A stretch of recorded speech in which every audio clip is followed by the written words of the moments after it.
welcome. In this lesson, we are going to investigate why diets are failing you. Now, you're probably thinking, what does dieting have to do with disordered eating? And why does it even matter? Well, for many people, dieting was the trigger point to them changing their behavior and relationship around food. Now, I understand that each person's journey may be different, but because diet culture is so pervasive, toxic, and harmful, I like to start by building a solid foundation of why dieting will never achieve what they promise and why it can be so harmful to you. This is especially if the goal is to rebuild your relationship with food, eating, and your body, as well as achieving food freedom. So bear this in mind over the next 4 lessons as we start to shift our thinking away from restriction, cutting out, and not allowing yourself to have certain foods, to now food freedom, adding in and full permission to eat all foods. And so we have all been there. You are not alone. Diets have lured us with many false promises. One of the things that I have heard time and time again from my clients is the immense amount of time, effort, energy, mental health, and money wasted from dieting. And so if you think back to any of the diets you have tried or have heard of, we know that most are not new.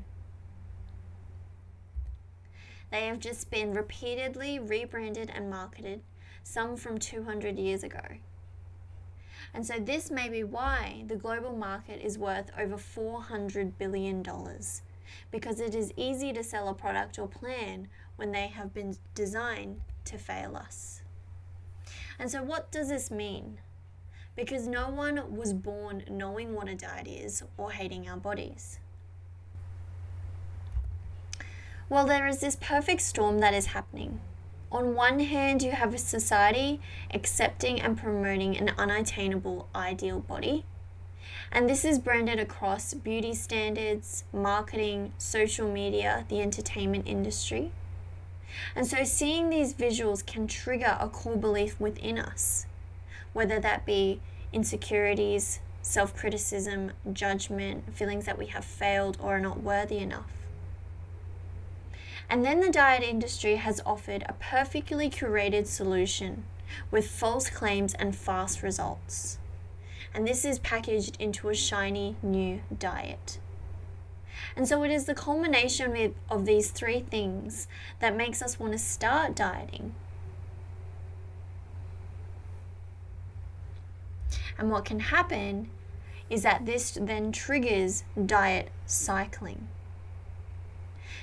I'm sure you have heard of this before, but it is a pattern that they have consistently found through the research. And so what happens is someone would start the diet and restrict their food intake. In the short term, they would experience some weight loss and feel successful. Over time, they would then experience physical and psychological deprivation and end up breaking food rules. And that means that they would start overeating and feeling a loss of control. And so over time, they would regain the weight that they lost, which leads to a poorer body image and dissatisfaction with their body. And then starts the vicious cycle again when they consider a new, different diet. The other really important finding is that 95% of diets fail in the long term. And so essentially, this is why they allure us to keep us trying again and again. All diets function in the same way. They all promote starvation in different forms, products, meal plans, tracking apps, and books. But the biggest detriment is that they are not tailored to you.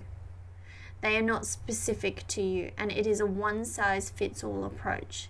They do not take into consideration all the different facets of your life, your health, your work, family, and desires, and therefore, how can this be sustainable? Well, it's not. And so if medications had a 95% failure rate, do you think we would still use them?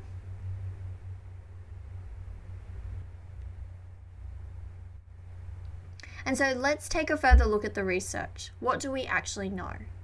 We know that 95% of intentional attempts to manipulate our body size fail, especially conventional weight management approaches. That most people regain any lost weight by the 5-year mark. And the most interesting thing from the research is that even if successful, this is not linked to improve health or mortality risk, which means the chance of you passing away does not decrease even though your size decreases or your weight decreases. So to bring this all together, we know that we have been conditioned to believe in this fabricated and ever-changing unattainable ideal body. Diets have been specifically designed to keep us wanting to try again and again. The billion-dollar industry is fueled by triggering our core beliefs. The research and science has consistently shown this failure rate of 95%. And so how we take our power back is by refusing to buy into these lies and claims, and by letting go of diets as the solution. And so letting go of diets is hard, but the harms of continuing to diet outweigh the allure of the potential benefits. And so now we want to head to the guidebook to start part 1 of unpacking and identifying your own personal food rules and diet mentality. By doing this, we get to process some of the thoughts, feelings, and emotions that may come up. This will also start the process of letting go of your programmed beliefs to make space for what is truly most important to you. Thank you so much for listening to this lesson. I have activities that you can start putting into practice from this module's guidebook.